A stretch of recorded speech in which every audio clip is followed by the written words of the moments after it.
السلام علیکم جناب، میں کراچی سے لاہور سفر کر رہی تھی اور دوران سفر میں نے کچھ ایسے مناظر دیکھے جنہیں دیکھ کر مجھے چند ایک ایسی باتیں یاد آئیں تو میں نے سوچا کہ آپ کے ساتھ ضرور شیئر کروں، لہٰذا اس ویڈیو کو مکمل ضرور دیکھیے گا، انشاءاللہ آپ کے لیے بہت ہیلپ فل ثابت ہوگی۔ جناب، ہارون الرشید بادشاہ کے دور میں ایک دفعہ بہت بڑا قحط پڑ گیا تھا۔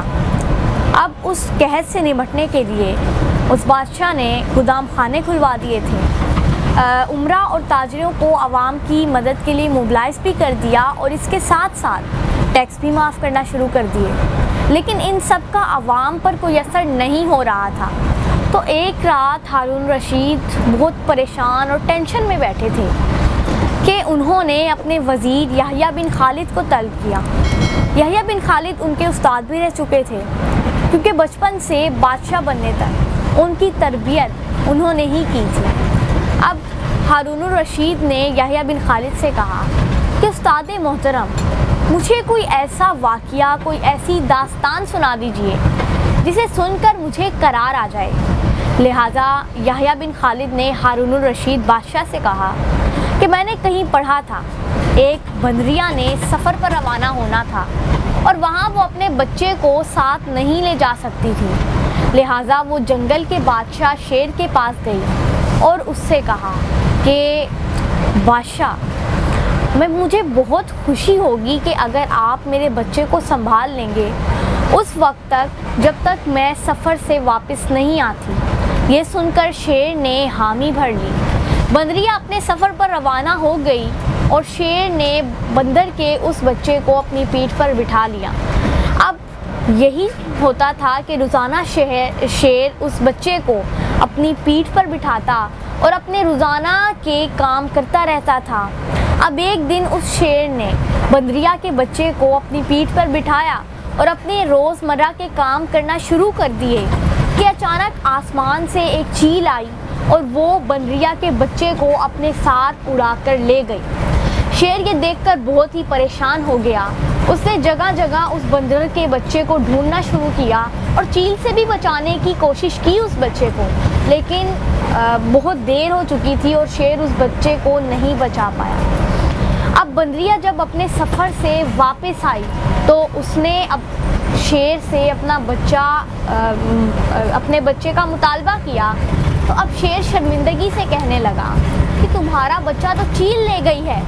اب یہ سن کر بندریہ بہت زیادہ غصے میں آ گئی، چیخنے چلانے لگی اور شیر کی برائی کرنے لگی۔ شیر سے کہنے لگی کہ تم پورے جنگل کا نظام کیسے چلاؤ گے جب تم ایک بچے کو نہیں سنبھال سکتے، تم ایک بچے کی حفاظت نہیں کر سکتے۔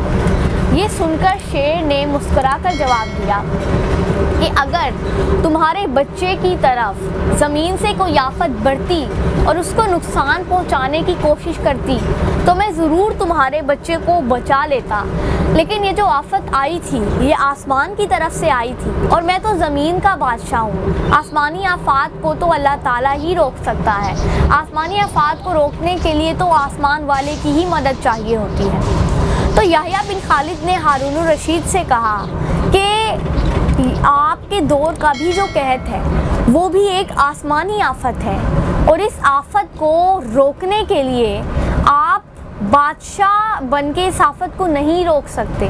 اس آفت کو روکنے کے لیے آپ کو فقیر بننا ہوگا، اس رب کے سامنے گڑ گڑانا ہوگا، آرزو کرنی ہوگی کہ وہ آپ کے دور کی اس آفت کو ختم کر دے، تو ضرور وہ اس آفت کو ختم کرے گا۔ یحییٰ بن خالد نے مزید کہا کہ زمینی آفات کو روکنے کے لیے تو انسانوں کا متحد ہونا اور حکمرانوں کا خالص ہونا بہت زیادہ ضروری ہوتا ہے، بٹ آسمانی آفات کو روکنے کے لیے اللہ تعالیٰ کا راضی ہونا اور اس کے ساتھ لگاؤ، اس کی عبادت کرنا، اس کی شکر گزاری کرنا بہت ضروری ہوتا ہے۔ ہماری جو مشکلات ہیں، ہماری پریشانیاں جو ہیں، انہیں ختم کرنے کے لیے ہم 7 سمندر پار تو جا سکتے ہیں، لیکن ہاں جائے نماز اور ماتھے کے درمیان جو فاصلہ ہے اسے طے کرنا ہمارے لیے مشکل ہو جاتا ہے۔ لہٰذا جائے نماز اور ماتھے کے درمیان یہ چند انچ کا فاصلہ طے کیجیے اور اس رب سے اللہ تعالیٰ سے التجا کیجئے. انشاءاللہ تعالیٰ اللہ تعالیٰ ہماری تمام مشکلات کو دور فرمائے گا اور اس وائرس کو بھی ختم کر دے گا. اگر آج کی ویڈیو آپ کو اچھی لگی ہے ضرور اس ویڈیو کو لائک کر دیجئے اور اس کے ساتھ ساتھ واٹس ایپ پر کم از کم اپنے 10 فرینڈز سے شیئر کرنا بالکل مت بھولیں اور یوٹیوب چینل رانی ایمان فاطمہ کو سبسکرائب بھی کر دیجئے گا.